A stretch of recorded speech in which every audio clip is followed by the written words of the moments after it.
What up? It's 92.9 WDUP, New London's home of timeless hip hop and R&B. We have a special guest checking in. We have the decorated award-winning actress Elena Sanchez. How are you? Thanks for calling in. Hello, hello. I'm good. How are you? I'm doing great. You have the movie Boneface coming up. Let's talk about it. Yes. What can people expect from it? Boneface drops January 21st. And how can Yes. people actually watch it? And tell us It's a little background about it. yeah, so it's coming out January 21st on all the video on demand platforms. So Amazon, Apple, Google, YouTube, I think. And it starts off as kind of a horror film and then it turns into a murder mystery. Love And those. Yeah. so like 80% of the movie takes place inside of a diner where myself and Jeremy London, we play the sheriff and the deputy, Mhm. and we come across this diner where we know there's a serial killer, but we don't know who it is. So we start our own little investigation to try to figure it out. It kind of remind me Boneface. It kind of remind me of the old 80s, 90s like slasher movies. Is it kind of along those lines? Yeah, so it kind of starts off like that. So Boneface is this kind of mysterious serial killer that has been murdering all these campers. And so yeah, it very much starts off as kind of like an 80s slasher type movie with his latest crime spree. And then It sound like Jason Voorhees, Friday the 13th. It give me that vibe right there. yeah, it Yeah. kind of starts off like that, but it's not. So the rest of it, because I wouldn't necessarily call it a horror movie. It kind of starts off that way, but yeah, and then it turns into more of like a thriller or murder mystery type thing. Oh yeah, absolutely. We're here with Elena Sanchez. That drops January 21st on all, video on demand platforms. How do you feel about, those releases like video on demand and the traditional box office? I know times are different, so like a lot of people like to, straight to consumer type movies instead of, putting them into the traditional, I guess Yeah, pre-pandemic box office type, releases. How do you feel about that? it's interesting because nowadays the ones that make it to theaters have a huge budget, Yep. and the ones that go straight to video on demand, it's usually like the smaller independent type films or even just films that don't have a Tom Cruise or a Brad Pitt attached. Hmm. But what I do like about it is that they're just more accessible to a lot more people. Not anyone has the time or the money to go to a theater, which can be very expensive. Yeah. So yeah, I think this makes it more accessible to people, and we rely on word of mouth because we are an indie, so we don't have the 10, 20, 30 million dollars to spend just on marketing. Hmm. So yeah, it's nice to kind of be a little more personal about it, I guess. I hear it, but let's not act like you haven't been part of a big budget. I mean, I'm gonna run your resume down real quick. I mean, The Hunger Games, Catching Fire, The Walking Dead, Sleepy Hollow, NCIS, New Orleans, Texas Chainsaw Massacre. I mean, the list goes on. Delirium, Demigod.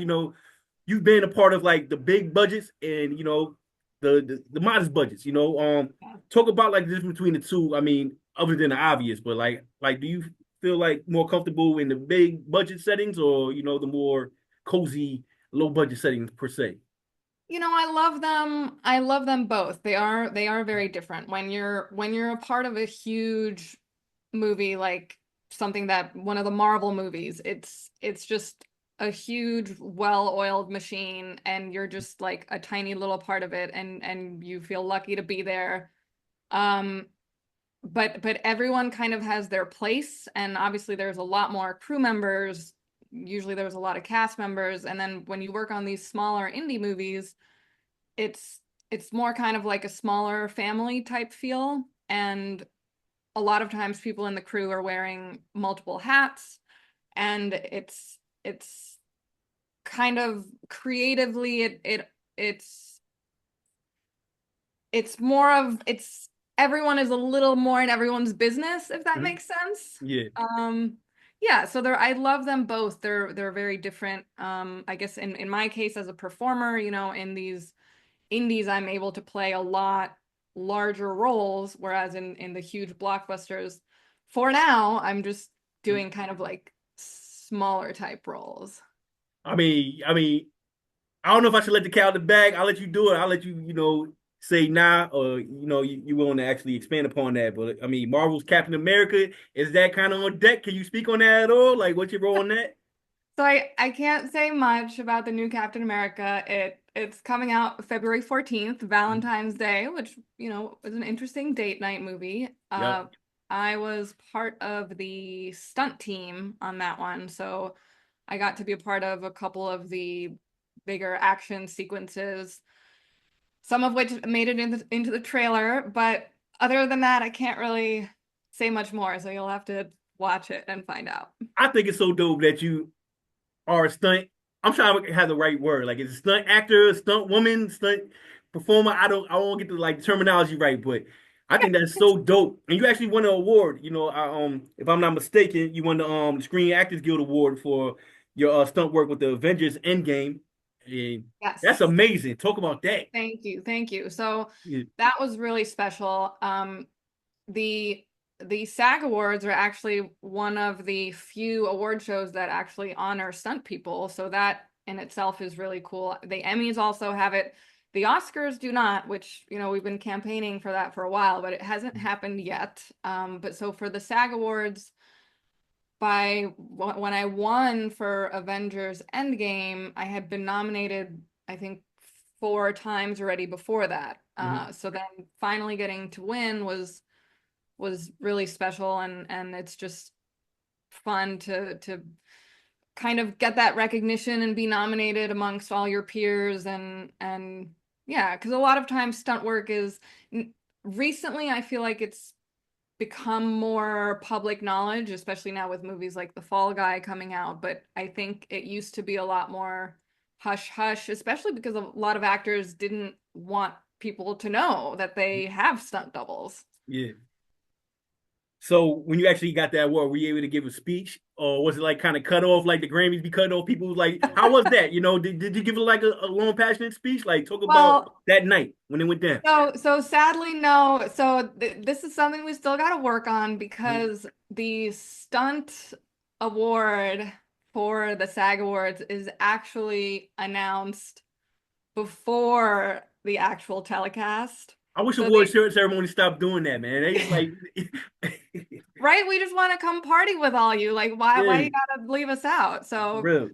yeah, so no speech, sadly. Okay, but hey, you still got that award. You still got that, that feather in your cap. So that's Yeah, still amazing. So congrats yeah. on that. So before we even go any further, give everybody your background. How'd you got started into this business, and then be able to cultivate this career that you have currently. Yeah, so I was in college for hotel management. I went to Cornell has a hotel school, so I was studying Hold on, at the before you go on, I'm sorry to cut you off. I never heard that. I ain't know Cornell, and if I'm not mistaken, that's an Ivy League school. So it's like yes. this hotel management at an Ivy League school. So it's just like for all like the Ritz Carltons or something like that. So it's not for like the Red Roof Inns and nothing. You know what I'm saying? Like, talk about that. I didn't know that was a real thing. That's crazy. Well, so I grew up very internationally, so I thought, I like traveling. Like maybe it would be a Mhm. good idea for me to manage hotels. So yeah, so there's several hotel schools around the world. One of the famous ones is in Switzerland. I think Nevada has a really good one, and then there's Cornell's hotel school, which is supposedly world renowned. So Okay. I was very lucky to go there. Yeah. But I guess eventually I figured out that I would rather stay at hotels and not manage them. Yeah. But basically how I had the career realization was we had to take electives outside of our major to, you had to fulfill like a science requirement. And so for my arts requirement, I decided to take an acting class. And I just fell in love with it. And I had been going to these career fairs at school, and nothing, it was really sad. I would walk through the aisle and see all these companies, and I just couldn't imagine working for any of them. And then I was taking this acting class, and I was so excited to go to that class every day. And I thought to myself, well, imagine being this excited to go to work every day. Yeah. And then, I mean, that was the beginning of the end. I ended up moving to New York. I started working as an extra on all the TV shows at the time, which was like Gossip Girl and Law and Order. And then I went to drama school because I said, if I want to be an actress, I have to study this more so people take me seriously. And then the stunt thing happened because I was a gymnast growing up. Mhm. And so was submitting myself to auditions everywhere, like on Craigslist at the time. Oh And man. yeah, I'm thinking about it now. I'm like, oh my gosh, I'm glad I'm alive. But so I would started getting these auditions for kind of action type things because that was the only thing that set me apart. There's a million girls who looked like me. I had to have something that kind of helped me get my foot in the door, and that ended up being the gymnastics. And then I learned about stunts and how that all works, and because I had no idea, I thought stunts was just people crashing cars and men, Mhm. and I mean, of course it is that, and it is people being set on fire and all that, but there's so much more to it. And I started submitting to stunt coordinators who are the ones who hire the stunt performers for film and television. And then I ended up moving to New Orleans because at the time it was considered Hollywood South. And for 5 or 6 years, all the big blockbusters were filming down in Louisiana. Mhm. And so I started working as a stunt double. And then from there, I also got cast in The Hunger Games, which was filming in Atlanta at the time. And that was kind of my first big break. I mean, we're not just gonna like brush that aside. The Hunger Games, that's a franchise. Like, how nerve-wracking is that to join that franchise? Oh my goodness. So I got the call for that and I didn't even, because they're always super secretive about everything. So they don't even tell you all the things. And so at one point I got like my travel memo or something, and I saw that it said the character name of Cecilia. And I was like, oh my gosh, I'm Cecilia, who she's in the book, she's mentioned as this mother who during the reaping, she has these three children clinging to her legs, and so she's kind of like a little fan favorite in the book, and so I didn't understand how I had been cast in this movie as a nobody, and I remember showing up to Atlanta and we started training with the stunt team because I had never done any weapons or anything at that point, and they just handed us swords and started teaching us things, and I kept thinking I was going to get fired and replaced. And it wasn't until a couple of weeks later when I had my first day on camera, uh, and we shot the first scene that I was like, whew, okay, I've been on camera. They can't replace me anymore. So this must be real. And yeah, it was, I think it was almost 2 months of being in Atlanta filming, and it was just the most amazing experience ever. Nah, it is absolutely. Talk about like your first time actually doing a stunt. I mean, it could be like, small potatoes compared to like the Hunger Games, like one of your early roles. Like, what was like your first time actually doing stunt work? And what did Yeah, you actually do? so so the very first movie that I did a stunt on was a movie called Trespass with Nicole Kidman and Nicolas Cage. Wow. That's your first? That's crazy. Like, Yeah, it was, and that one too, because those are two actors that I had grown up watching as a child. And so yeah, I showed up to set and there were my heroes in standing there in front of me. And so that was kind of surreal too. And of course, meanwhile, I'm so nervous, like I don't want to do anything wrong. I'm not mm, talking to anyone. Like I'm just, where do I go? What do I do? I remember texting my friends saying, like, I don't even know, like, what do you do when you were working on a movie? You show up and then what? What do you do? Where do you go? Like, I had no idea how any of this works. yeah. So I had a lot of people talk me through it, which was amazing. But so my first stunt was I had to get my head smashed into a mirror. He's Yeah, so in the scene, so I was stunt doubling for an actress, and in the scene, she's like in the bathroom. She's the bad girl in the movie, and so she's in the bathroom trying to. I think she's feeling for something above the mirror or looking for something, and then the daughter, I think she's supposed to be like Nicole Kidman's daughter, pushes me from behind and like smashes my head into this mirror and I collapse onto the sink and onto the floor. So And that was the first stunt. wow.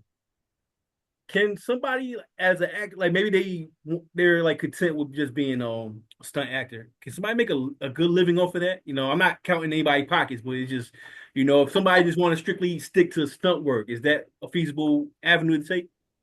Yeah, absolutely. If you are able to work consistently. So Mm-hmm. that's the hard thing, to work enough and work consistently. If you are good at your job and you're talented and uh, you then you'll keep getting hired and people will want to work with you. Of course, there are I had an advantage because I was relatively tall. I'm Mm-hmm. 5'8", and Okay. there's not a lot of gymnasts and people who are that tall because a lot of athletes are just naturally shorter. Yeah. So I was lucky because I would work consistently doubling these taller actresses. Whereas if you're 5'4", 5'5", a more average size, and there's a lot more stunt people that are that size, it's going to be harder to find work consistently. And then the same thing goes for the men. If you have something that sets you apart, it'll be easier to work more consistently because there's less of you. Yeah. In your early days of doing stunt work, can somebody like pause it and then catch you? 'Cause, like I've seen like you can probably look it up on YouTube. It might be an actor. It might be like somebody playing Will Smith, but like got the Will Smith like what I'm Yeah. saying 90s boxing cut. Like you could clearly see it's not him. Like have Yeah. you ever been caught out like that where it's like you hit the pause button? Oh, that's not Nicole Kidman. That's Elena. Well, so no one has really said that to me, uh, but I always say the best way to figure it out is to look at the hair mm, because we are usually wearing wigs mm, unless we happen to have the exact same hair as the actresses.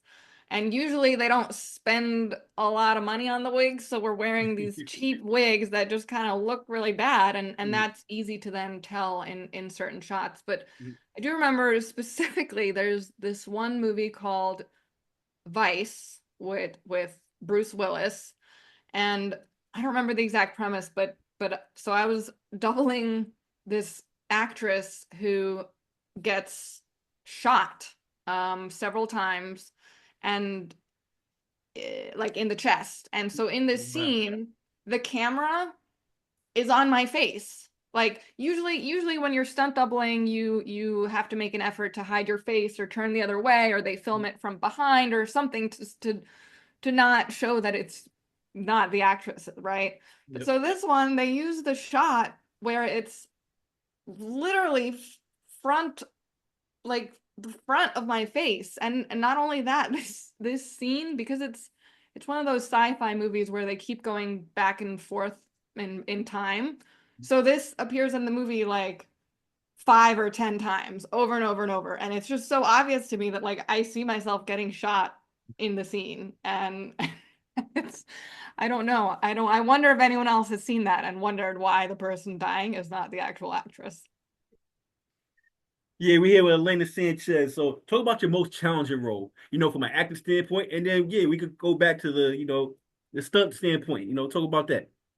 Oh, um, most challenging role.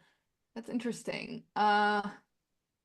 The well, it's actually kind of a mixture of both. So a couple years ago, I did a horror movie called Demigod, where I play a German witch, and I this was during COVID times, so I was Oh, that a was crazy.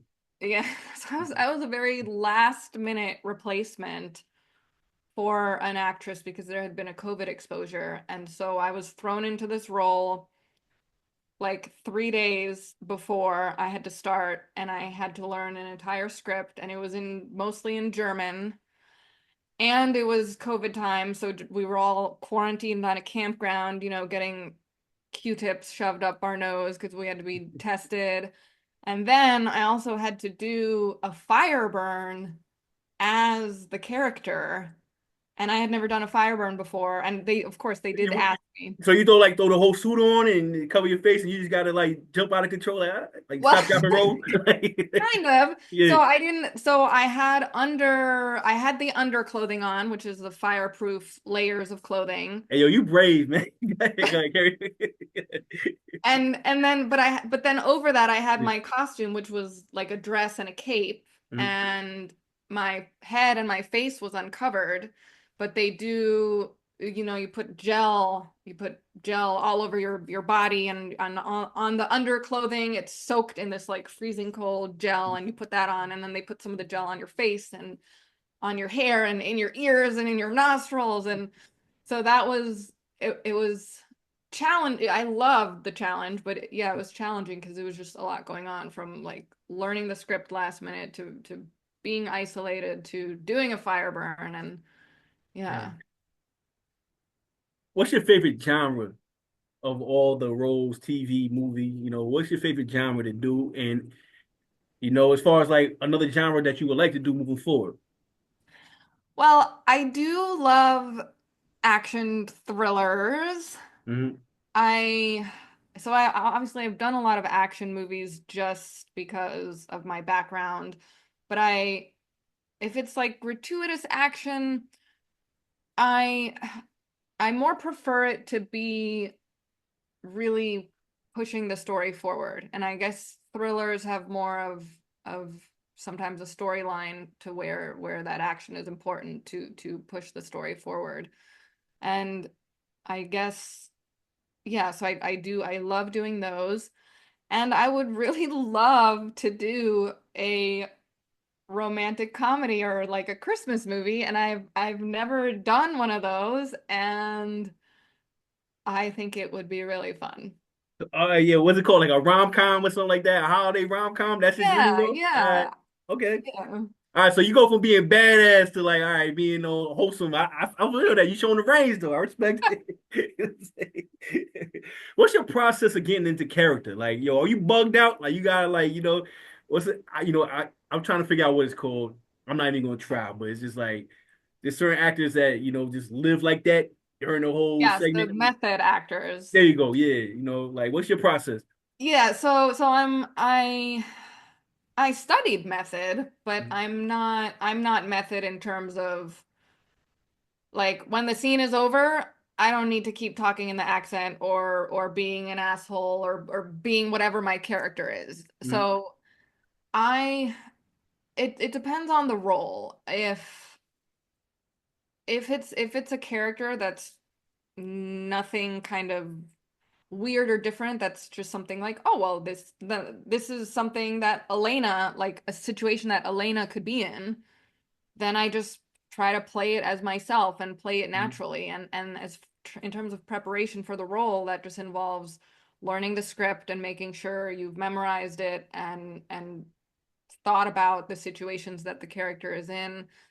If it's something like Boneface, for example, where I play a deputy, I did a little bit of research on police officers and how they act. And uh, if Elena were to come across a serial killer's crime scene, she would probably, uh, I don't even know, she would not handle that well. But Elena, as the police officer, has been trained to deal with situations like that. So I think, okay, well, how would I react in this situation?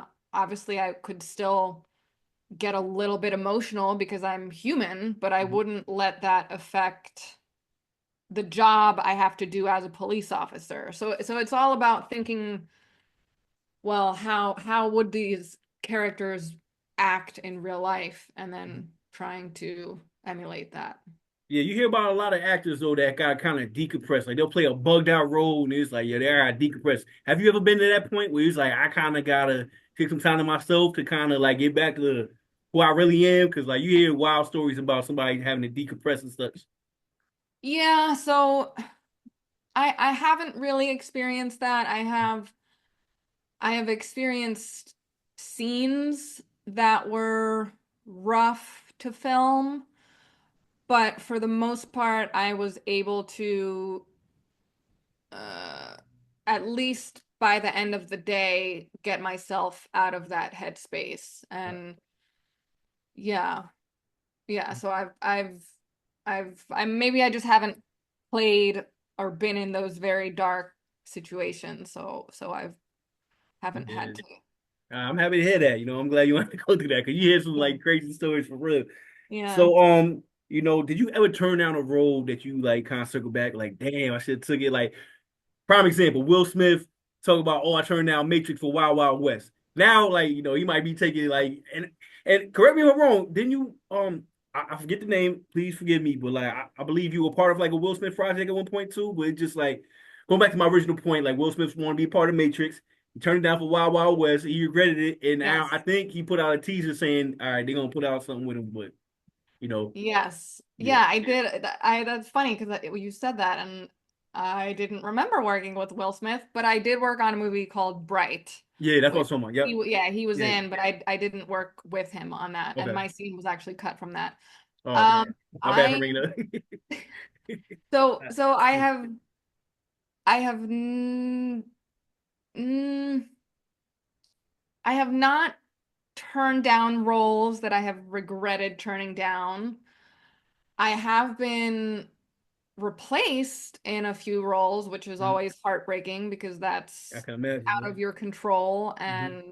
and you always think, "Oh my gosh, it's my fault. Like I did Mhm. something wrong or but it just there's so many different reasons it happens, but that doesn't make it any easier when it happens. I, Speaking of, I got replaced. I mean, I can't say what what it is, but I got replaced in a very big movie this fall, and I was heartbroken about it. And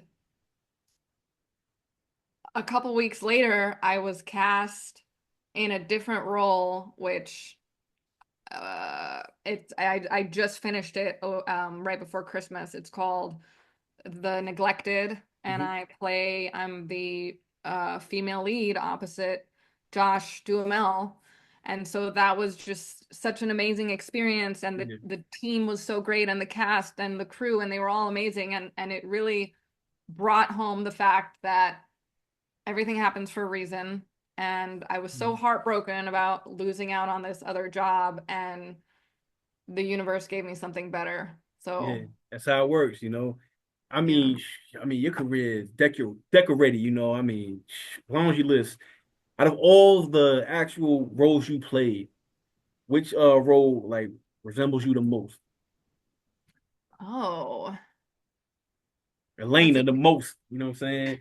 It's like you go out of bed and just be you, and that's the role that's required. yeah, so I think so I think that would be so I did a movie called Open, which is a weird, crazy musical comedy thriller thing. And so I'm gonna preface this by saying so this part is not like me. It's about a married couple who decides to open their marriage Mhm. and they each decide to start seeing other people, and I'm the person that the husband starts seeing. Okay. So I would not do this in my personal life. uh, But the way I approached the role and the way I played it, it was very much just me. Like yeah. how would Elena be doing this and dating this guy? Obviously, if he was not married, but just dating this guy, and then his wife, who's a friend of mine, gets kidnapped, and I really want to help, and so it felt very much just natural playing all that, and one of the best compliments I've gotten is from my dear friend David Calloway, who is actually also in Boneface. But so when he watched Open, he kept saying how natural it was, how it was just Elena on the screen, and how he just loved seeing me as myself, basically. So that made me feel like I had done something right with that one. So yeah, we over here with Elena Sanchez. Hey, I'm looking at the time, man. We gotta do a part two sometime soon. You know what I'm saying? I know you're short on time, but Yes. talk a little bit more about Boneface and how everybody can check it again. Give everybody your social medias, how they can actually stay in tune with you and what you got going on, and kind of give everybody insight on what people can expect for this year moving forward. Yes. So again, Boneface comes out January 21st on Apple, Amazon, Google, YouTube, all the things, and it is a murder mystery thriller with myself and Jeremy London. It's really exciting. I hope you check it out and then let me know what you thought about it. You can find me on social media. I'm on everything as the Elena Sanchez, which sounds a little pretentious. I'm sorry, but Hey, Elena Sanchez no, no, is no, pretty you taken. built that. You put in enough work to be able to do that. You know what I'm saying? That's the So yeah, that's just yeah, Theelena Sanchez. yeah. And yeah, I do want to ask you one last question before I let you go. yes. Like I, I'm not sure if I seen 3D, but I seen like the I think the original Texas Chainsaw Massacre, and then the one that was more current. And then I Yep. just kind of I was like, how many Texas Chainsaws we got? No disrespect to like the whole franchise with. I just kind of like talk about that. I like my biggest fear in life is like chainsaw. Like yo, somebody chopping down a tree, like get away from me. I'm gonna like run like a block away. Like kind of talk about your contributions to that a little bit. That's one of the Yes. craziest like movie So franchises ever. so that was actually the first movie that I worked the full run of, and I was Alexandra Daddario's stunt double, and we filmed that in Shreveport, Louisiana, in the middle of summer. It was the hottest summer on record. We were filming nights, and it was Yeah. over 100 degrees every night, and 95% humidity. And yeah, so obviously I watched the original in preparation, and there were a lot of big stunts for me on that one. The very first day I showed up, I had to do a big stair fall down the front of the mansion when Alex is trying to escape. And How many flights? How many stairs? I want to say it's maybe like 12 steps. It's like one of those big mansions that has kind of a landing out front and then a big wide stairs coming out Uh, the front. hey, I'm just glad you ain't break a rib or something like that. You know, I'm sure you kind of padded it right. But yeah, Yeah, and I was just worried. It was since it was my first day, I knew I had to do well because that was gonna set the tone for the whole rest of the movie. And I remember the stunt yeah. coordinator, Steve, who's now a dear friend of mine, but he came up to me right before and he whispered, "Just remember, you're only as good as your last stunt." That's motivational right there. Put the bat in your back. I respect it. That's Yeah, cool. so Yeah, so it was a yeah. lot of that, like running and chainsaws. So they had several chainsaws. One didn't have the teeth on it, so anytime it was close to us, they would use the one without the teeth. Then yeah, it was an interesting experience. It was my first horror movie. I mean, that's a hell of a first horror movie. Take the chainsaw. Hey, I know I gotta let you go. We gotta have you back up here again. You know, after Boneface drops and Yes. let some time roll by and see the reaction. We gotta get you back on here, man. It's been a pleasure Yes, to this talk to you was for a real. lot of fun. Yeah, absolutely. Anything else you want to say before we wrap this thing up? No, thank you. Thank you for having me. I had a blast. Now, likewise.